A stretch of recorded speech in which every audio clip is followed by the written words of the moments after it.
Hey everyone, it's your favorite girl, Harry, and I am so glad to be here with you. We are getting into another review of Pose Season 3, the final season. Now, unbeknownst to me, I thought it was a 10 episode season. Apparently it is not. Today was episode 6, next week is episode 7, and that will be the series finale for Pose. It's sad. I'm sad with y'all. We all sad together, but here we are. But this was a very happy episode. It was a very emotional episode, though. And we're going to get into all of that. So, without further ado, girl, let's get into the review, girl.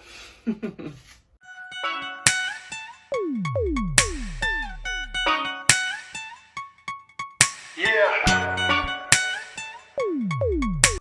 So, we start off the episode with Pray Tell in the doctor's office, like we've done a few times this season with Pray Tell. His condition is getting progressively worse, and now he is starting to lose his eyesight. And this is according to the doctor and according to the time, this is the beginning of the end for Pray Tell. And so he's, still determined to, live his life and, not be deterred by what's going on with his health. And so, he's made that decision.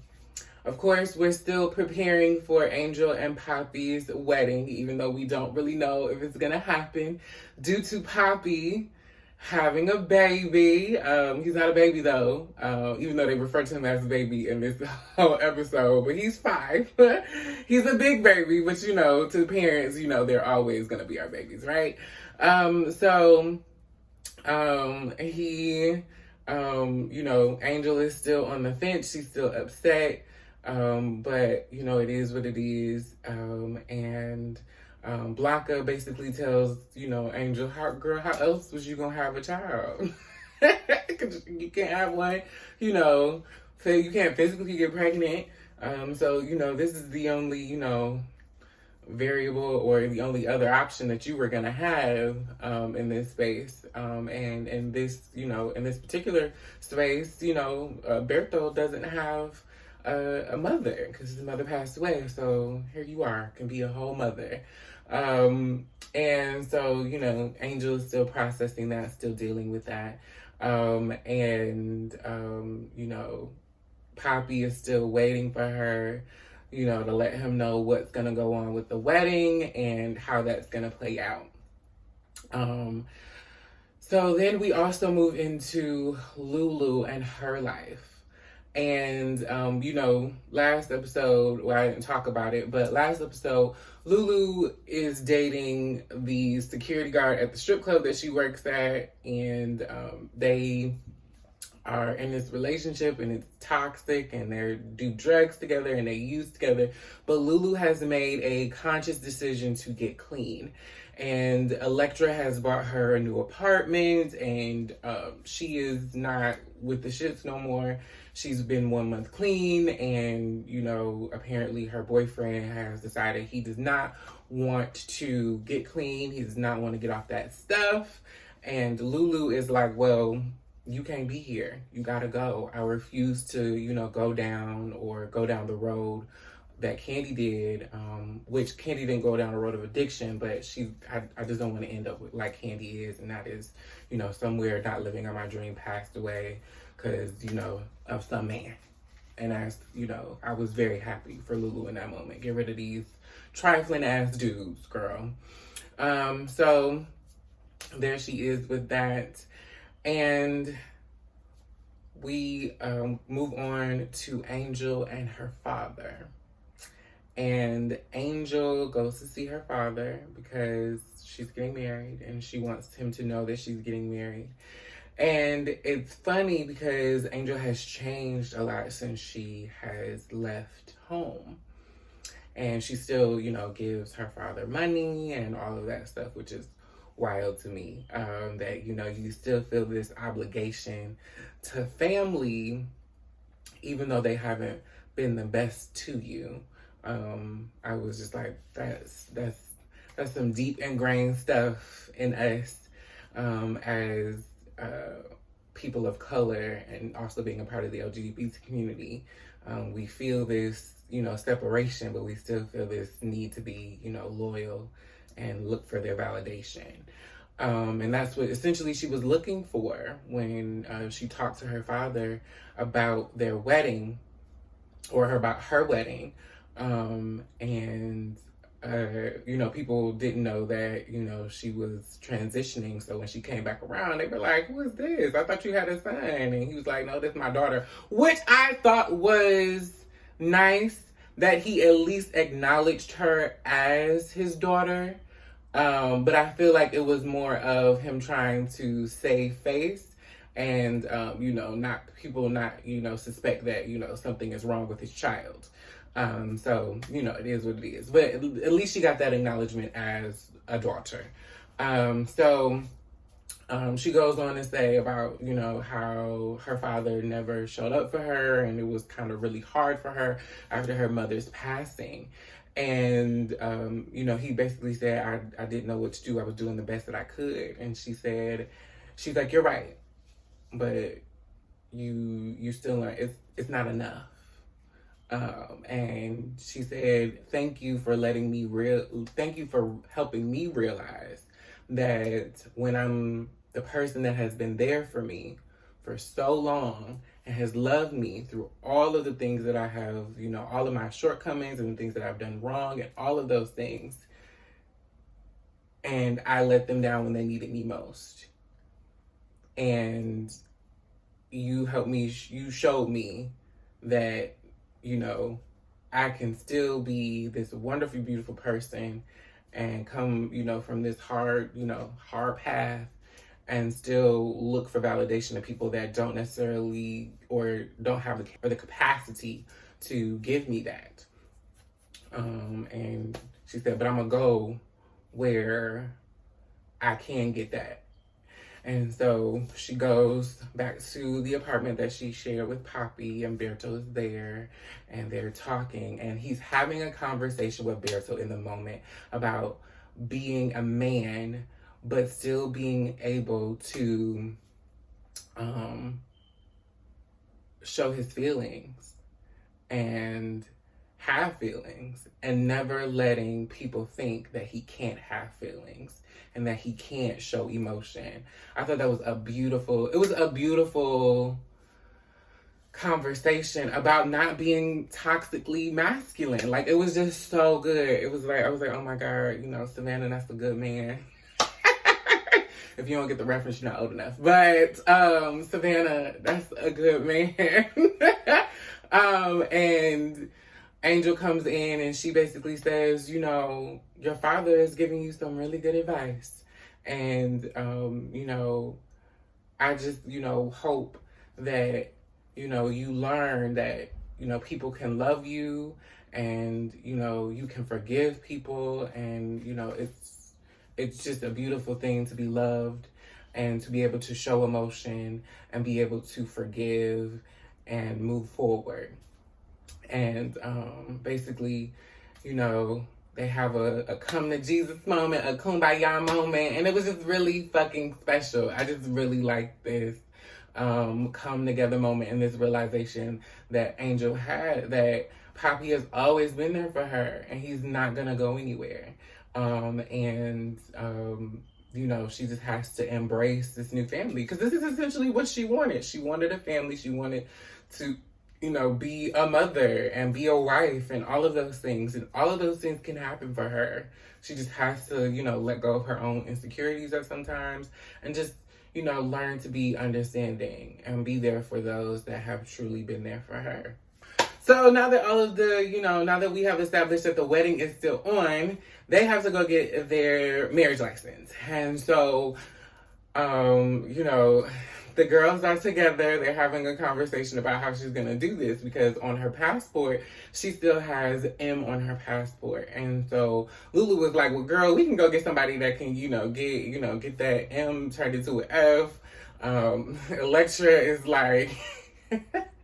Electra's like, the mafia, because, she's just the mafia queen now.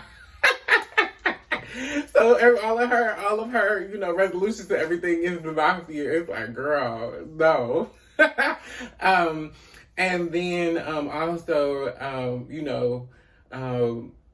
Blanca, being the voice of reason, is always like, no, girl, just go in there to that, city clerk's office and get your marriage license. And, if it happens, it happens. If it doesn't, it doesn't. There's nothing wrong with having a civil, union and da-da-da. And so Alexa's like, no, girl, that's not it.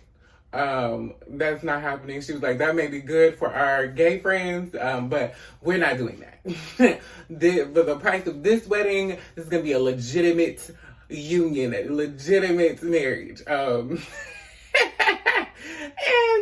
it was just funny. But, she said, go, however you need to make it happen, you just need to make it happen. And so they go to the city's clerk's office, and the woman that helps them, get their marriage license, she's a Latina woman, and they're having, this, good conversation and speaking Spanish and blah, blah, blah. And so she looks at the passport and she kind of just glosses over it. It's like, and I don't know, maybe if she just glossed over it because she saw that Angel and Papi were just so in love, or if she just thought, well, maybe because Angel is so passable, maybe it was a misprint or whatever the case may be. But we don't care. We're just going to let these, two, kids get married and get their marriage license and move on. And I thought that was really nice. So here we are, the wedding day. All of the girls from the ballroom scene have showed up in their wedding dresses. And they're getting ready. So the groom side is getting ready and Papi is getting ready. He's talking to Lamar and Ricky and Paytel. And, he's telling them about how, even though he's straight, he's found this family within the ballroom scene amongst these gay men. And they have showed him how to be a man more than anyone in his, in his family or his friends. He said, they either end up in jail or they end up dead. And he was like, and with you all, y'all have really shown me what family is and really what being a man is. And I thought that was beautiful. And then, of course, the emotional part came when Cubby came around that corner, girl. Ooh. I was like, I can't do this. But Cubby looked the fuck good. Cubby looked the fuck good. And I was just like, that's it right there. That's it right there. And it was a beautiful moment. Then we moved to Angel's side. Now, Angel's part was the part that really got me. I was like, if I ever get married, I want my little moment to be like this.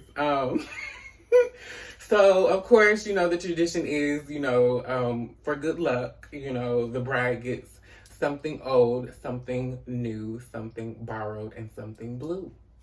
And so, she gives, Electra gives her something new, which is a bone white fur. It was luxurious. And I just loved it. Blanca gave her something old, which was her mother's recipe book. And Lulu gave her 1 month sobriety token as something borrowed. And then Lulu gave Angel the hammer that Candy took around with her, and it was wrapped in a blue ribbon. And then you hear the piano play, and Candy is at the piano, and she tells Angel to live her life and to not have survivor's remorse, and to love her child and to love her husband, and to use that hammer if Papi ever gets out of line. And it was just so pretty. Because if you remember the moment at Candy's funeral that Angel had, she was very upset that it was her and not Angel. Because Angel was going through a really depressed moment and she was having all of these feelings. And so Candy was like, it's okay. I've lived my life, and now it is time to live yours.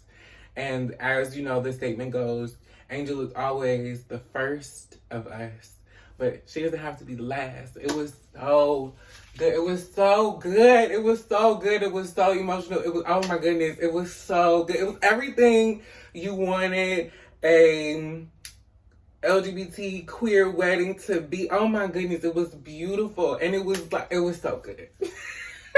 I loved it so much. It was so good. And so we get into the wedding part, and everybody looks good. Everybody looks good. Patel made a gown for Blanca. Lulu looks really good. Electra came out. I was like, yes, for this bridesmaid's dress Electra has on. Oh my goodness, everybody looks so good. And then Angel came out in her gown. And baby, when I tell you I cried. She looked so pretty. She looks so pretty. And they say their vows. Angel says hers first. And then Papi starts to say his vows. And you think he's gonna like fuck around and, get cold feet and embarrass everybody. And he starts to sing.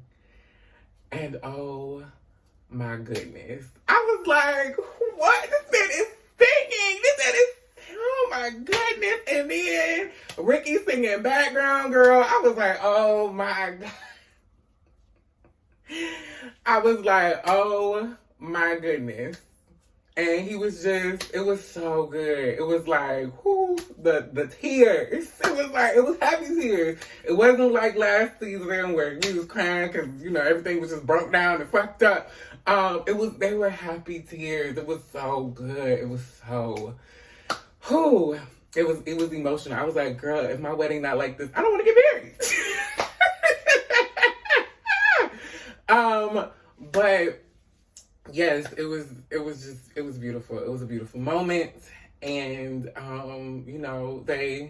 they leave and, they leave. Electra gets Papi a new car and they go to Disney World. I think they were going to California. I don't know. I think they went to California. I don't know where they went, but they went to Disney World because Berto was really excited about it. And at the end of the episode, this man comes up to Papi as Papi is watching Angel and Berto play in the sand.